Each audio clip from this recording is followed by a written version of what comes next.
Epístola de Tiago, capítulo 1. Tiago, servo de Deus e do Senhor Jesus Cristo, às 12 tribos que se encontram na dispersão, saudações.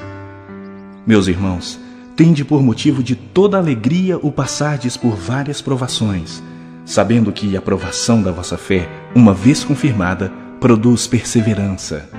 Ora, a perseverança deve ter ação completa, para que sejais perfeitos e íntegros, em nada deficientes. Se, porém, algum de vós necessita de sabedoria, peça a Deus, que a todos dá liberalmente e nada lhes impropera, e ser-lhe-á concedida. Peça-a, porém, com fé, em nada duvidando, pois o que duvida é semelhante à onda do mar, impelida e agitada pelo vento. Não suponha esse homem que alcançará do Senhor alguma coisa. Homem de ânimo dobre, inconstante em todos os seus caminhos.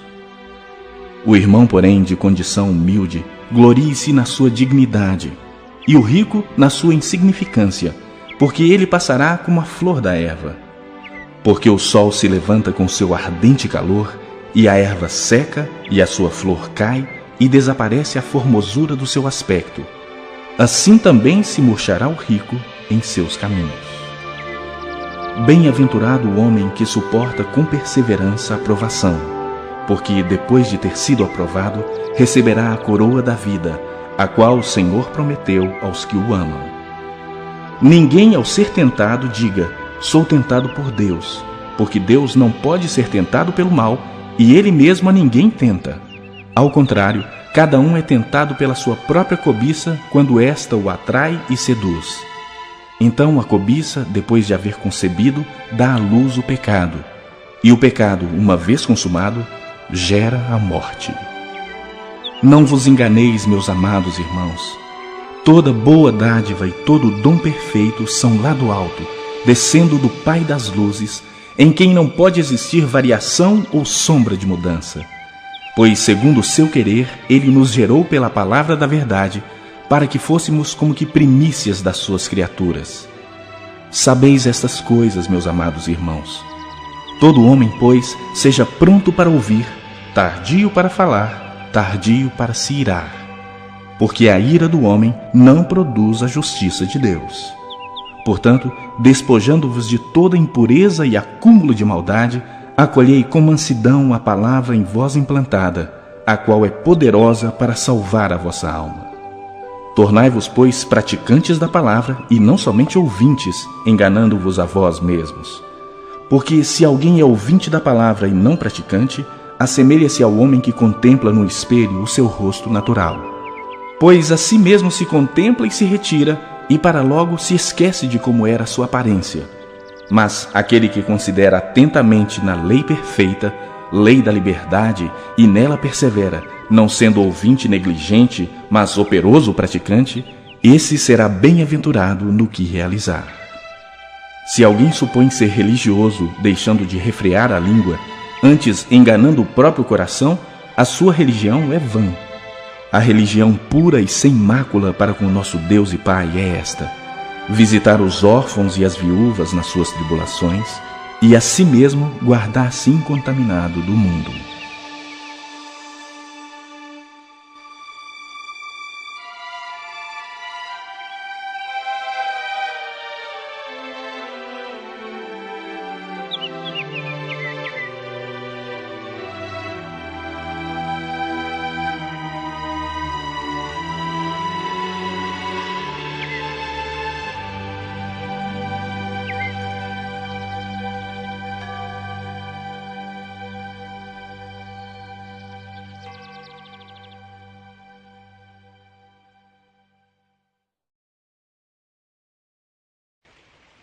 Capítulo 2. Meus irmãos, não tenhais a fé em nosso Senhor Jesus Cristo, Senhor da glória, em acepção de pessoas. Se, portanto, entrar na vossa sinagoga algum homem com anéis de ouro nos dedos, em trajos de luxo, e entrar também algum pobre andrajoso, e tratardes com deferência o que tem os trajos de luxo, e lhe disserdes: tu, assenta-te aqui em lugar de honra, e disserdes ao pobre: tu, fica ali em pé, ou assenta-te aqui abaixo do estrado dos meus pés. Não fizestes distinção entre vós mesmos e não vos tornastes juízes tomados de perversos pensamentos?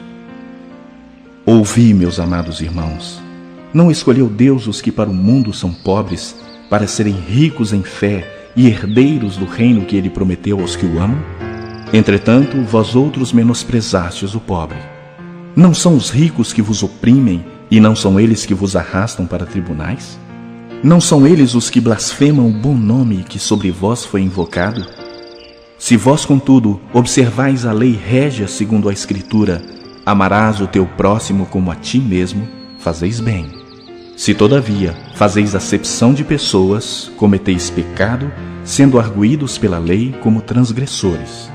Pois qualquer que guarda toda a lei, mas tropeça em um só ponto, se torna culpado de todos. Porquanto aquele que disse, não adulterarás, também ordenou, não matarás. Ora, se não adulteras, porém matas, vens a ser transgressor da lei. Falai de tal maneira, e de tal maneira procedei, como aqueles que hão de ser julgados pela lei da liberdade. Porque o juízo é sem misericórdia para com aquele que não usou de misericórdia. A misericórdia triunfa sobre o juízo. Meus irmãos, qual é o proveito se alguém disser que tem fé, mas não tiver obras? Pode acaso semelhante fé salvá-lo? Se um irmão ou uma irmã estiverem carecidos de roupa e necessitados do alimento cotidiano, e qualquer dentre vós lhes disser, ide em paz, aquecei-vos e fartai-vos, sem contudo lhes dar o necessário para o corpo, qual é o proveito disso? Assim também a fé, se não tiver obras, por si só está morta. Mas alguém dirá, tu tens fé e eu tenho obras. Mostra-me essa tua fé sem as obras, e eu com as obras te mostrarei a minha fé. Crês tu que Deus é um só? Fazes bem. Até os demônios creem e tremem. Queres, pois, ficar certo, ó homem sensato, de que a fé sem as obras é inoperante? Não foi por obras que Abraão, nosso pai, foi justificado, quando ofereceu sobre o altar o próprio filho Isaque? Vês como a fé operava juntamente com as suas obras? Com efeito, foi pelas obras que a fé se consumou e se cumpriu a Escritura, a qual diz, ora, Abraão creu em Deus e isso lhe foi imputado para a justiça, e foi chamado amigo de Deus. Verificais que uma pessoa é justificada por obras e não por fé somente. De igual modo, não foi também justificada por obras a meretriz Raabe, quando acolheu os emissários e os fez partir por outro caminho? Porque assim como o corpo sem espírito é morto, assim também a fé sem obras é morta.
Capítulo 3.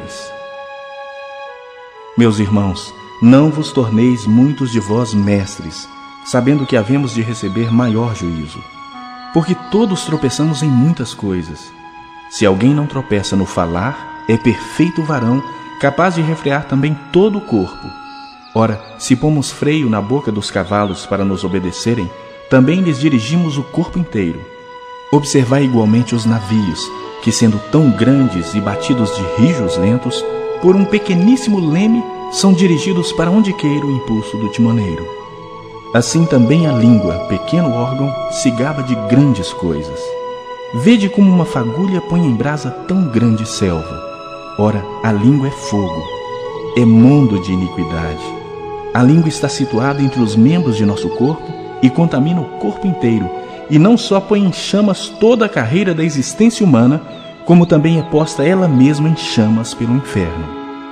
Pois toda espécie de feras, de aves, de répteis e de seres marinhos se doma e tem sido domada pelo gênero humano. A língua, porém, nenhum dos homens é capaz de domar.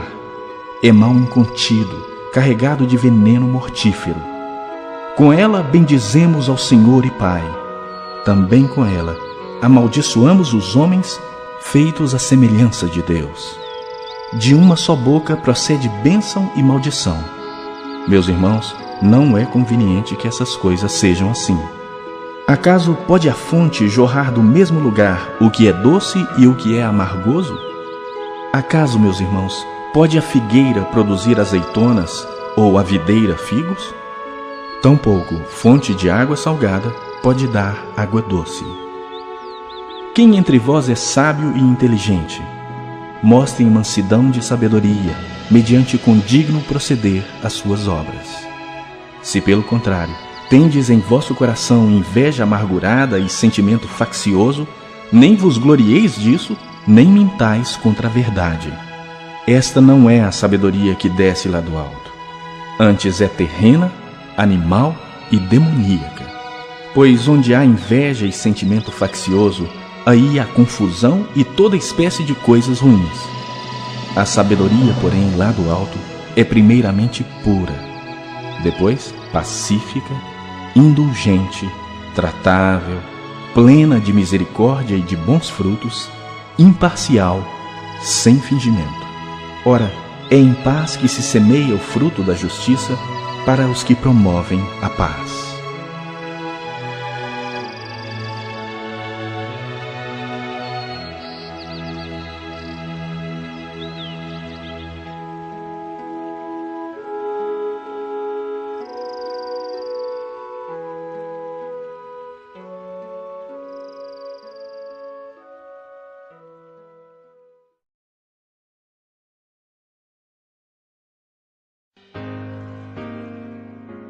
Capítulo 4.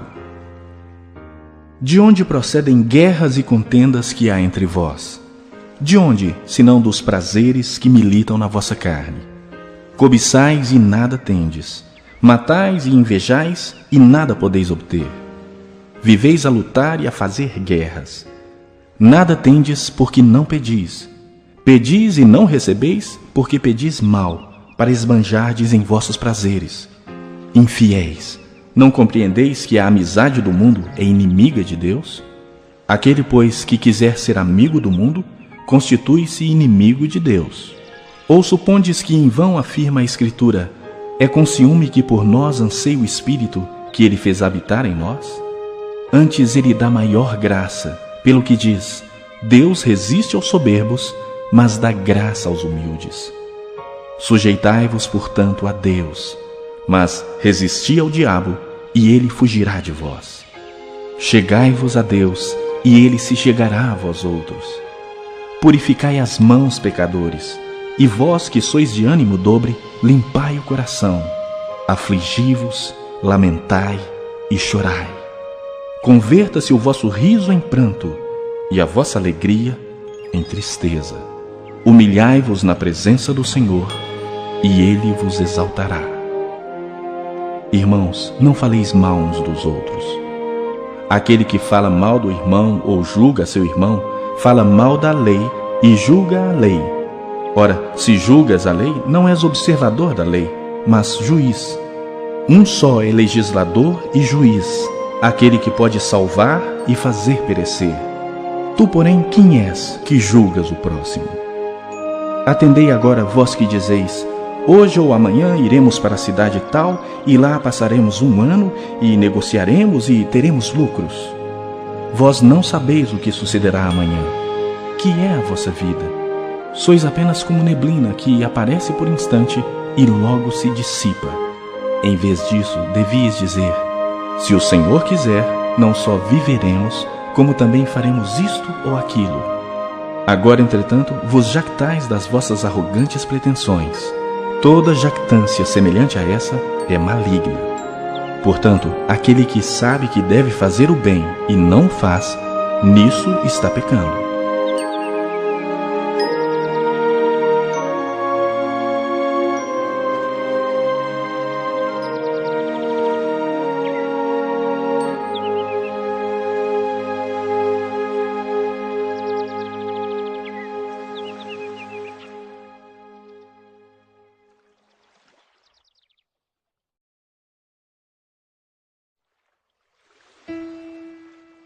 Capítulo 5. Atendei agora, ricos, chorai lamentando por causa das vossas desventuras que vos sobrevirão. As vossas riquezas estão corruptas e as vossas roupagens comidas de traça. O vosso ouro e a vossa prata foram gastos de ferrugens, e a sua ferrugem há de ser por testemunho contra vós mesmos e há de devorar como fogo as vossas carnes. Tesouros acumulastes nos últimos dias. Eis que o salário dos trabalhadores que ceifaram os vossos campos e que por vós foi retido com fraude está clamando. E os clamores dos ceifeiros penetraram até os ouvidos do Senhor dos Exércitos. Tendes vivido regaladamente sobre a terra. Tendes vivido nos prazeres. Tendes engordado o vosso coração em dia de matança. Tendes condenado e matado o justo, sem que ele vos faça resistência. Sede, pois, irmãos, pacientes até a vinda do Senhor. Eis que o lavrador aguarda com paciência o precioso fruto da terra, até receber as primeiras e as últimas chuvas. Sede vós também pacientes e fortalecei o vosso coração, pois a vinda do Senhor está próxima. Irmãos, não vos queixeis uns dos outros para não serdes julgados. Eis que o juiz está às portas. Irmãos, tomai por modelo no sofrimento e na paciência os profetas, os quais falaram em nome do Senhor. Eis que temos por felizes os que perseveraram firmes. Tendes ouvido da paciência de Jó e vistes que fim o Senhor lhe deu, porque o Senhor é cheio de terna misericórdia e compassivo. Acima de tudo, porém, meus irmãos, não jureis, nem pelo céu, nem pela terra, nem por qualquer outro voto. Antes, seja o vosso sim, sim, e o vosso não, não, para não cairdes em juízo. Está alguém entre vós sofrendo? Faça oração. Está alguém alegre? Cante louvores. Está alguém entre vós doente? Chame os presbíteros da igreja, e estes façam oração sobre ele, ungindo-o com óleo em nome do Senhor. E a oração da fé salvará o enfermo, e o Senhor o levantará. E, se houver cometido pecados, ser-lhe-ão perdoados. Confessai, pois, os vossos pecados uns aos outros, e orai uns pelos outros para serdes curados. Muito pode, por sua eficácia, a súplica do justo. Elias era homem semelhante a nós, sujeito aos mesmos sentimentos, e orou com instância para que não chovesse sobre a terra, e por 3 anos e 6 meses não choveu. E orou de novo, e o céu deu chuva, e a terra fez germinar seus frutos. Meus irmãos, se algum entre vós se desviar da verdade e alguém o converter, sabei que aquele que converte o pecador do seu caminho errado salvará da morte a alma dele e cobrirá multidão de pecados.